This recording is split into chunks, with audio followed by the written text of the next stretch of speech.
ರತ್ನಾಕರ ಪಂಡಿತ್ ಗಣಪತಿ ಭಟ್ ಗುರುಜಿ. ವೀಕ್ಷಕರೇ, ಇವತ್ತಿನ ಸಂಚಿಕೆಯಲ್ಲಿ ಮಾಸ ಭವಿಷ್ಯ, ವೃಷಭ ರಾಶಿಯವರಿಗೆ ಜೂನ್ ತಿಂಗಳಿನ ಭವಿಷ್ಯ ಹೇಗಿರಲಿದೆ, ವ್ಯಾಪಾರ, ವ್ಯವಹಾರ, ಆರೋಗ್ಯ, ಕುಟುಂಬ, ಹಣಕಾಸು, ಶಿಕ್ಷಣ ಹಾಗೂ ಸಂತಾನದ ವಿಚಾರದಲ್ಲಿ ಅಭಿವೃದ್ಧಿ ಯೋಗ ಇದೆಯಾ, ಈ ತಿಂಗಳಿನಲ್ಲಿ ಇಷ್ಟಾರ್ಥ ಕಾರ್ಯಸಿದ್ಧಿ ಆಗುತ್ತಾ? ಯಾಕಂದರೆ ವೃಷಭ ರಾಶಿಯವರಿಗೂ ಕೂಡ ಗುರುಬಲ ಹೋಗುತ್ತೆ. ಗುರುಬಲ ಅಂತ ಹೋಗುವಂಥ ಕಾರಣ ಇವರ ಅದೃಷ್ಟ ಏನಾದರೂ ಕೈ ಕೊಡುತ್ತಾ, ಇವತ್ತಿನ ಸಂಚಿಕೆಯಲ್ಲಿ ತಿಳ್ಕೊಳ್ಳೋಣ. ಪ್ರಥಮವಾಗಿ ವೃಷಭ ರಾಶಿಯವರಿಗೆ ಶನಿಗ್ರಹವು 11ನೇ ಮನೆಯಲ್ಲಿ ಸಂಚಾರ ಮಾಡುತ್ತಿರುವುದರಿಂದ ಅತ್ಯುತ್ತಮವಾದ ಫಲಗಳನ್ನ, ವಿಶೇಷವಾಗಿ ಲಾಭದ ಫಲಗಳನ್ನ ಕಾಣುತ್ತೀರಿ.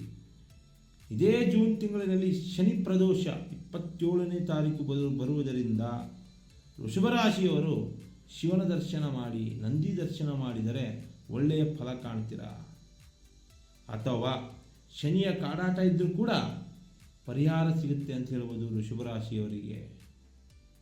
ಹಾಗಾದ್ಮೇಲೆ ಶನಿಯ 11ನೇ ಪ್ರಭಾವದ ಒಳ್ಳೆಯ ಫಲ ಏನು ವೃಷಭ ರಾಶಿಯವರಿಗೆ?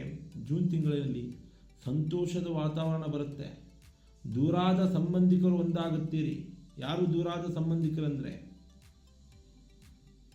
ಅಣ್ಣ ತಮ್ಮ, ಅಕ್ಕ ತಂಗಿ, ಕುಟುಂಬಸ್ಥರು, ಗಂಡ ಹೆಂಡತಿ, ತಂದೆ ತಾಯಿ, ರಕ್ತ ಸಂಬಂಧಿಕರು ಏನಾದರೂ ಮನಸ್ತಾಪ ಮಾಡಿಕೊಂಡು ದೂರ ಆಗಿದ್ದರೆ ಈ ಜೂನ್ ತಿಂಗಳಿನಲ್ಲಿ ಒಂದಾಗುವಂಥ ಭಾಗ್ಯ ಬರುತ್ತೆ.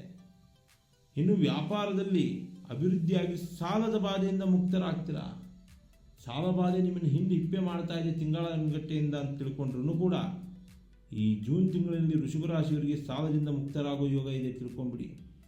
ಅನಾರೋಗ್ಯದ ಸಮಸ್ಯೆಗೂ ಕೂಡ ಪರಿಹಾರ ಸಿಗುತ್ತೆ. ವ್ಯಾಪಾರ ವ್ಯವಹಾರದಲ್ಲಿ ಅಭಿವೃದ್ಧಿ ಕಾಣುತ್ತೀರಿ. ವಾಹನ ಖರೀದಿ ಯೋಗ ಇದೆ. ಒಳ್ಳೆಯ ಸಮಯ ಬಂದಿದೆ ಅಂತ ತಿಳ್ಕೊಂಡ್ಬಿಡ್ಬೇಕು. ಇನ್ನು ಜೂನ್ ತಿಂಗಳಲ್ಲಿ ವಿದ್ಯಾರ್ಥಿಗಳಿಗೆ ತೃಪ್ತಿದಾಯಕವಾದಂಥ ಫಲ ಕಾಣ್ತೀರಿ.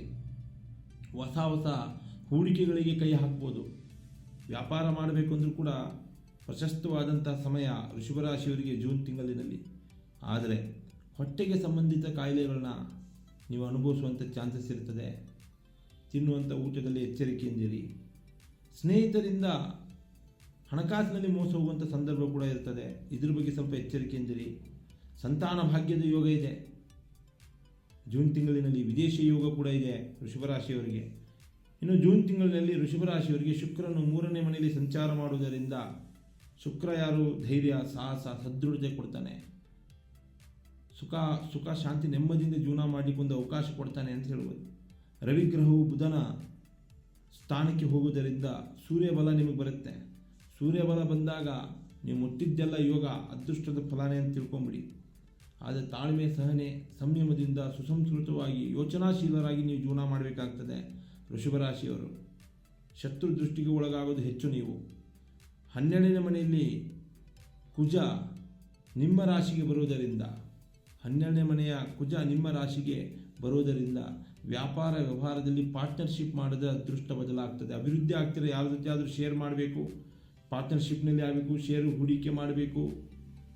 ಇಂಥ ವ್ಯವಹಾರಕ್ಕೆ ಏನಾದರೂ ಯಾರಾದರೂ ಮಾಡೋಣ ಅಂತ ನಿಮ್ಮ ಹತ್ರ ಬಂದರೆ ಅವ್ರ ಜೊತೆ ಕೈ ಜೋಡಿಸಿ. ಭೂಮಿ ವ್ಯವಹಾರದಲ್ಲಿ ಅಥವಾ ಜಮೀನು ವ್ಯವಹಾರದಲ್ಲಿ ಅಥವಾ ಫೈನಾನ್ಸ್ ವ್ಯವಹಾರಗಳಲ್ಲಿ ನೀವೇನಾದರೂ ಪಾರ್ಟ್ನರ್ಶಿಪ್ ಮಾಡಬೇಕು ಅಂದರೆ ಆ ಫಲ ಚೆನ್ನಾಗಿ ಸಿಗುತ್ತೆ ಈ ತಿಂಗಳಿನಲ್ಲಿ. ಯಾವುದು ಜೂನ್ ತಿಂಗಳಿನಲ್ಲಿ ವೃಷಭ ರಾಶಿಯವರಿಗೆ.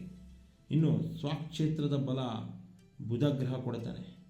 ಸ್ವಕ್ಷೇತ್ರದ ಬಲ ಕೊಟ್ಟಾಗ ಏನಾಗ್ತದೆ? ಜನಬಲ, ಹಣಬಲ, ಧನಬಲ, ಅಧಿಕಾರ ಬಲ, ಕ್ಷೇತ್ರ ಬಲ ನಿಮಗೆ ಸಿಗುತ್ತೆ. ಅಂದರೆ ಜನವೃದ್ಧಿ ಆಗುತ್ತೆ, ಅಧಿಕಾರ ವೃದ್ಧಿ ಆಗುತ್ತೆ, ಧನವೃದ್ಧಿ ಆಗುತ್ತೆ. ಅಧಿಕಾರ ವೃದ್ಧಿ ಅಂದ್ರೇನು? ನಾವು ಇಷ್ಟಪಟ್ಟಂಥ ಅಧಿಕಾರ ಸಿಗುತ್ತೆ ನಿಮಗೆ. ಜನವೃದ್ಧಿ ಅಂದರೆ ಜನನಾಯಕನಾಗಿ ಯಾವುದೋ ಒಂದು ಕ್ಷೇತ್ರದಲ್ಲಿ ಬೆಳಿಬೇಕು ಅಂದರೂ, ಉದಾಹರಣೆಗೆ ರಾಜಕೀಯ ಕ್ಷೇತ್ರದಲ್ಲಿ ಒಂದು ಜನಾಕರ್ಷಣೆ ಆಗಬೇಕು ಅಂದರೂ ಆಗುತ್ತೆ. ವೃಷಭ ರಾಶಿಯವರಿಗೆ ಜೂನ್ ತಿಂಗಳಲ್ಲಿ ವಾಕ್ ಚಾತುರ್ಯತೆ ಬರುತ್ತೆ. ದರಿದ್ರ ಯೋಗ ದೂರ ಆಗುತ್ತೆ. ಧನವೃದ್ಧಿ ಅಂತ ಹೇಳೋದು ಕೈಯಲ್ಲಿ ದುಡ್ಡು ಓಡಾಡ್ತಾನೆ ಇರ್ತದೆ ತಿಂಗಳಾಗಟ್ಟಲೆ.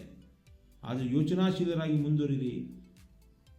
ಮಾಸ ಭವಿಷ್ಯದಲ್ಲಿ ವೃಷಭ ರಾಶಿಯವರಿಗೆ ಒಂದು ರೀತಿಯಲ್ಲಿ ಅದೃಷ್ಟದ ಫಲನೇ ಇರ್ಬೋದು ಅಂತ ಹೇಳ್ಬೋದು ಜೂನ್ ತಿಂಗಳಿನಲ್ಲಿ. ಹಾಗೆ SR ಕನ್ನಡ ಟಿವಿ ಚಾನಲನ್ನು ಸಬ್ಸ್ಕ್ರೈಬ್ ಮಾಡ್ಕೊಳ್ಳಿ ವೀಕ್ಷಕರೇ. ಒಳ್ಳೊಳ್ಳೆ ವೀಡಿಯೋಸ್ಗಳನ್ನ ಬಿಡ್ತೀವಿ. ರಾಶಿ ನಕ್ಷತ್ರಗಳ ಬಗ್ಗೆ, ತಂತ್ರ ಮಂತ್ರಗಳ ಬಗ್ಗೆ ವಿಮರ್ಶೆ ಮಾಡಿ, ಚರ್ಚೆ ಮಾಡಿ, ಕೂಲಂಕುಷವಾಗಿ ತಿಳಿಸ್ಕೊಡ್ತೀವಿ. ನಿಮಗೆ ಸಲಹೆಗಳನ್ನ ಕೊಡ್ತೀವಿ. ಸ್ಕ್ರೀನ್ ಮೇಲೆ ನಂಬರ್ ಹೋಗ್ತಾ ಇರ್ತದೆ, ಕಾಲ್ ಮಾಡಿ. ನಿಮ್ಮ ಸಮಸ್ಯೆಗಳನ್ನ ನಾವು ತಿಳಿಸಿ ಪರಿಹಾರ ನಿಮಗೆ ಕೊಡ್ತೀವಿ. ನಮಸ್ಕಾರ ವೀಕ್ಷಕರೇ. ಸರ್ವೇ ಜನೋ ಸುಖಿನೋ ಭವಂತು.